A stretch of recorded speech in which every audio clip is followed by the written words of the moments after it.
Assalamualaikum warahmatullahi wabarakatuh. Selamat pagi anak-anak. Pada pertemuan kali ini, kita akan belajar tentang sistem reproduksi pada manusia.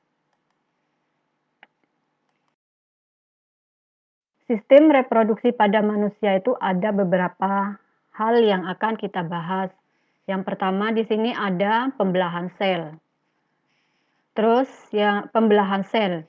Pada pembelahan sel, kita akan belajar tentang apa itu pembelahan sel, jenis pembelahan sel, dan bagaimana prosesnya.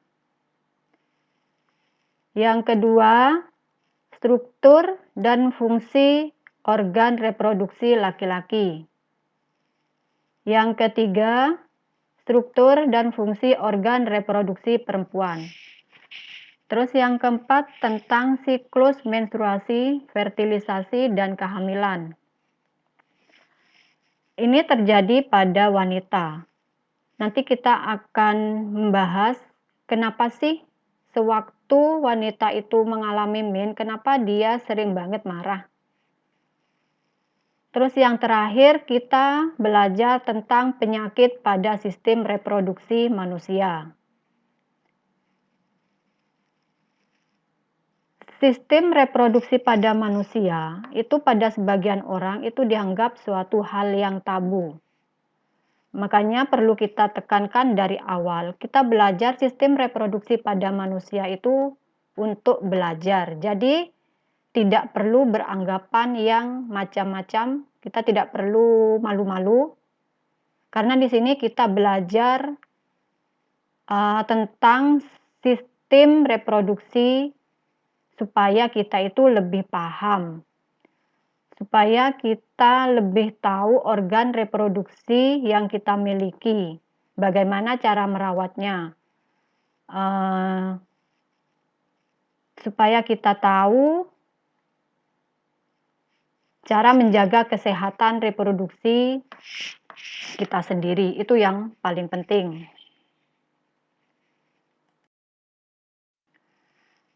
Kita lanjutkan ke pembelahan sel. Apa sih pembelahan sel itu? Pembelahan sel secara umum itu adalah proses yang membagi satu sel induk menjadi dua sel anak atau lebih. Maksudnya, contoh ya, misalnya ada satu sel. Nah, satu sel itu nanti akan membelah menjadi dua sel. Nah, dua sel tadi itu disebut sel anakan.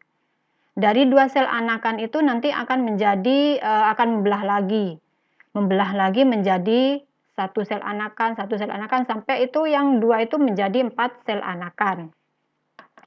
Nah, pada semua makhluk hidup, selama dia hidup, sel itu akan mengalami pembelahan. Itu terjadi selama hidupnya. Tapi semakin lama, semakin tua sel itu, proses pembelahannya itu akan semakin lambat. Prosesnya akan semakin lambat, sistem kerjanya juga akan semakin menurun.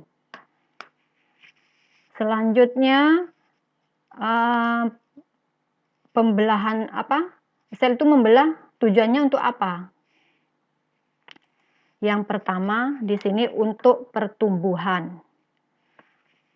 Apa yang dimaksud dengan pertumbuhan?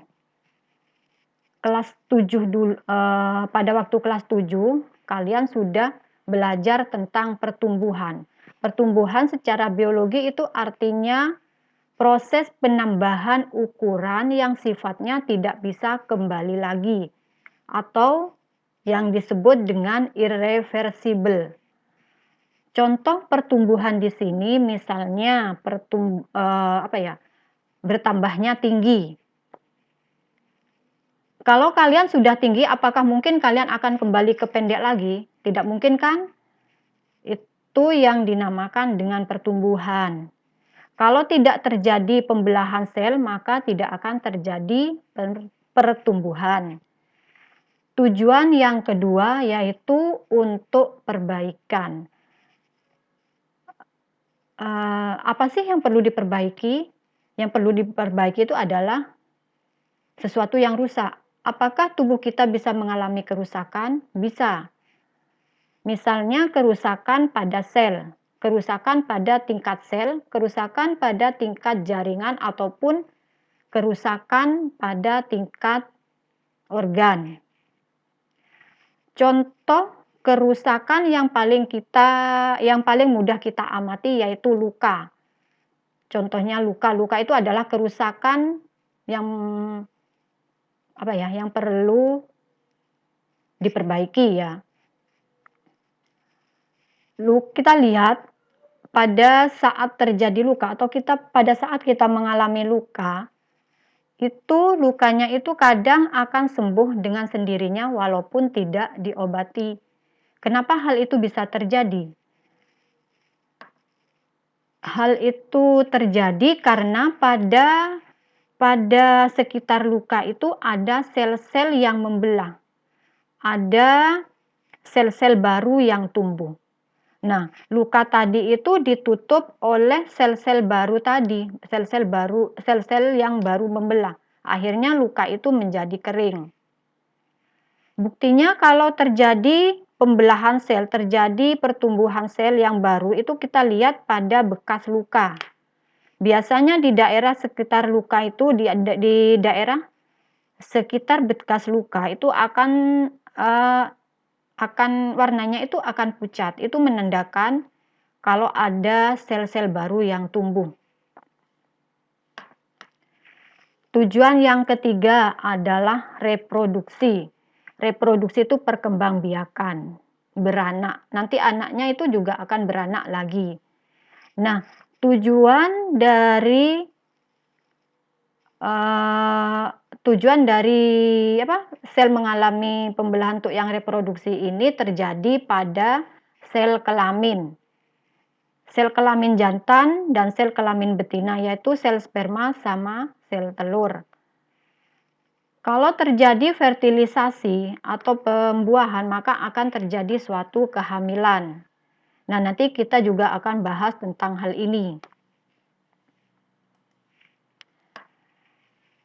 Kita lanjutkan ke jenis pembelahan sel. Yang pertama ada pembelahan mitosis. Kita lihat ciri-ciri dari pembelahan mitosis. Yang pertama di sini menghasilkan 2 sel anakan. Terus yang B, sel anak identik dengan sel induk. Identik di sini maksudnya itu sifat dan bentuknya itu sama dengan induk, sama persis. Yang ketiga, kromosom sel anak sama dengan sel induk. Atau sama dengan sel induk yang diploid. Sifatnya diploid. Diploid itu artinya berpasangan. Yang dimaksud dengan kromosom itu apa? Pada waktu kelas 7 kalian sudah mempelajari tentang organisasi kehidupan. Ya. Kromosom itu pembawa materi genetik. Nah, kromosom ini letaknya di dalam inti sel. Di sini sudah Ibu jelaskan kalau kromosom itu adalah pembawa sifat atau pembawa materi genetik. Jadi di sini misalnya ada sifat-sifat dari tubuh kita, misalnya rambut keriting, hidung mancung, itu yang ditentukan oleh kromosom kita. Terus yang keempat, ciri pembelahan mitosis yang keempat itu terjadi pada sel tubuh pada proses pertumbuhan, perbaikan, dan reproduksi aseksual. Kalau pada pertumbuhan misalnya terjadinya pertambahan tinggi. Terus dari bayi kita menjadi anak-anak, menjadi remaja, dewasa, terus menjadi manula, ya itu pertumbuhan. Kalau pada perbaikan tadi sudah dijelaskan contohnya pada saat kita luka. Terus yang reproduksi aseksual. Nah, reproduksi aseksual di sini tidak terjadi pada manusia. Reproduksi aseksual itu bisa terjadi pada tumbuhan dan hewan. Kalau pada tumbuhan kita ambil contohnya saja itu cangkok ya, cangkok atau stek. Kalau cangkok kita ambil dahan-dahan dari suatu pohon ya, dahannya itu kita lukai, terus di tempat yang dilukai itu, di dahan yang dilukai kita tempelkan tanah. Nah, lama-kelamaan tuh akan tumbuh akar. Terus kalau misalnya stek itu kita potong, terus kita tancapkan ke tanah, itu nanti akan tumbuh dengan sendirinya. Contoh reproduksi aseksual pada hewan itu biasanya terjadi pada hewan tingkat rendah. Misalnya pada bintang laut. Kalau tangan bintang laut, salah satu tangan bintang laut itu kepotong, itu bintang laut kan ada 5 tangan ya. Kalau salah satu tangannya itu terpotong, maka nanti tangan yang terpotong itu akan membentuk individu baru, akan membentuk bintang laut baru ya. Jadi itu yang reproduksi aseksual, tidak melibatkan sel kelamin jantan maupun sel kelamin betina. Yang kedua, meiosis. Ciri-cirinya, yang pertama di sini menghasilkan 4 sel anakan. Yang kedua, sel anak tidak identik dengan sel induk. Terus yang ketiga, kromosom sel anak adalah setengah dari sel induk atau sifatnya haploid N. Yang ketiga, terjadi pada sel kelamin pada proses reproduksi seksual. Nah, seksual ini melibatkan sel kelamin jantan yaitu sperma dengan sel kelamin betina yaitu sel telur. Nanti terjadi fertilisasi. Lanjutkan ke tahap pembelahan sel ya. Kita lihat gambarnya dulu.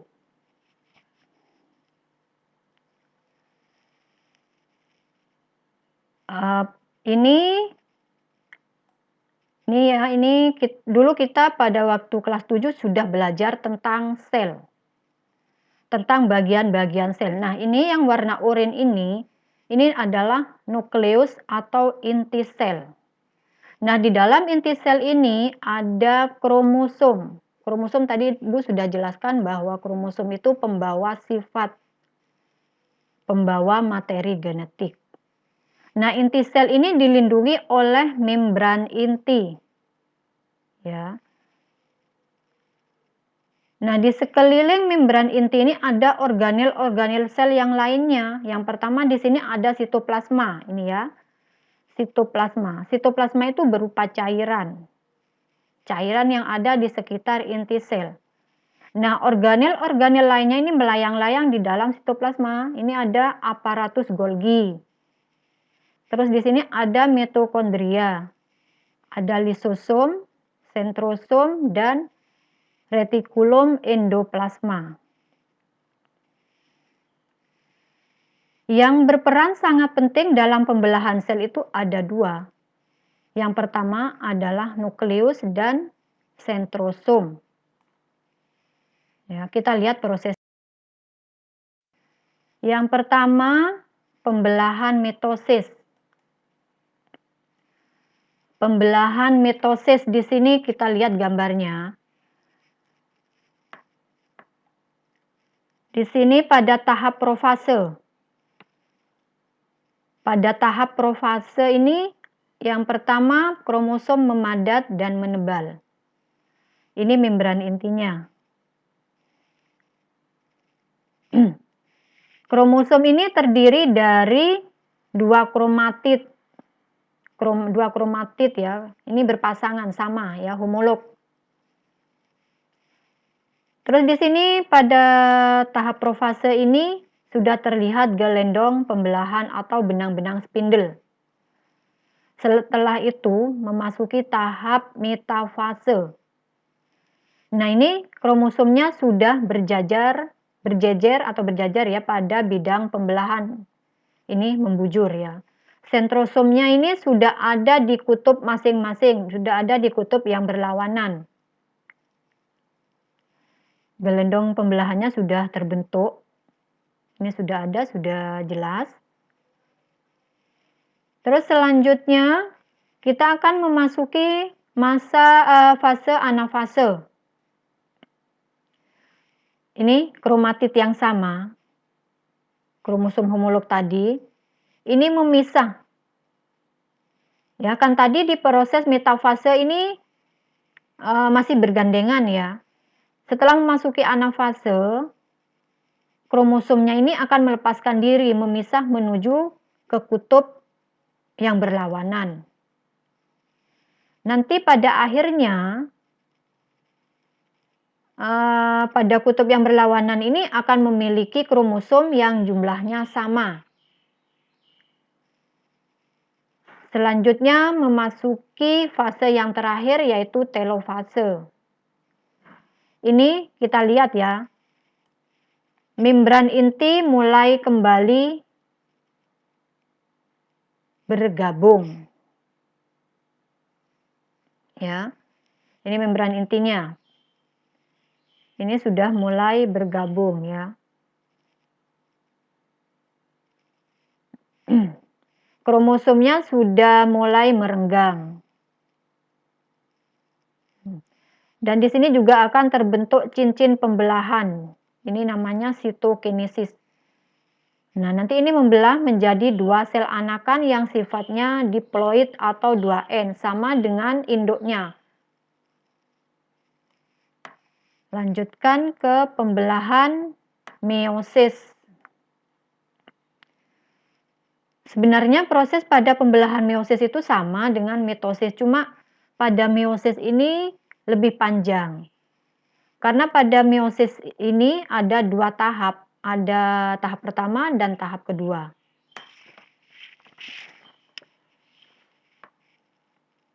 Kita masuk ke profase pertama. Di sini membran intinya mulai rusak menjadi bagian-bagian kecil atau fragmen.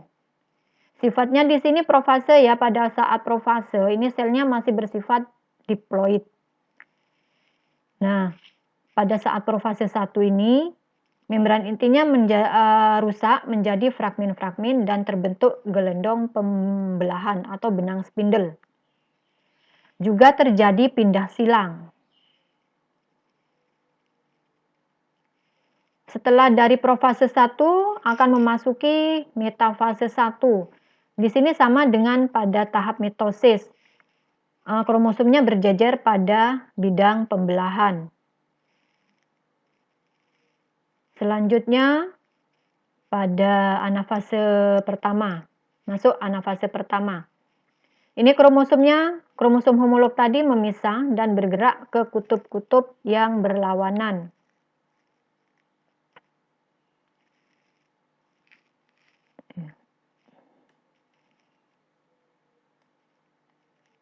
Ini anafase ya. Kalau sudah anafase ini sudah menuju ke kutub-kutub yang berlawanan, sel ini akan mengalami telofase pertama. Kromosom homolog yang memisah tadi bergerak ke kutub-kutub yang berlawanan. Dan membran intinya ini sudah mulai terbentuk. Dan terjadi proses sitokinesis pembelahan ya. Lekukan, terjadinya lekukan. Ini nanti akan memisah menjadi 2 sel anakan yang sifatnya masih diploid. Nah, setelah ini memisah akan masuk ke profase kedua. Nah, ini pada saat telofase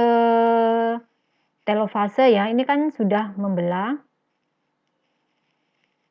Ini membelah, telofase pertama ini membelah. Nanti masuk ke profase kedua, sel anakannya sudah berubah menjadi, sifatnya menjadi haploid atau N. Membran inti mulai rusak menjadi bagian-bagian kecil atau fragmen dan terbentuk gelendong pembelahan. Terus yang kedua akan memasuki fase metafase yang kedua. Sama ya, prosesnya sama dengan metafase yang pertama.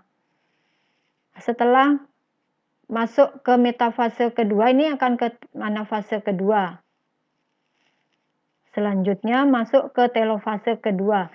Nah, dari telofase kedua ini akan terbentuk 4 sel anakan ya. Ini masing-masing anakan tadi yang sifatnya haploid ini terbentuk menjadi 2 sel anakan, sifatnya haploid. Yang satunya juga menjadi 2 sel anakan yang sifatnya haploid. Jadi pada pembelahan meiosis ini akan menghasilkan 4 sel anakan yang sifatnya haploid. Nah, sedangkan pada yang ini, yang mitosit itu 2 sel anakan. Ini sifatnya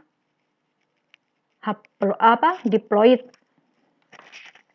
berpasangan ya. Kalau yang ini haploid, yang meiosis haploid.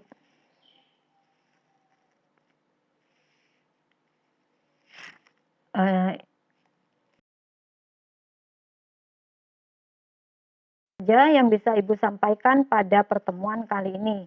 Untuk pertemuan berikutnya, kita akan belajar tentang struktur dan fungsi organ reproduksi laki-laki. Wassalamualaikum warahmatullahi wabarakatuh. Salam Spenduga.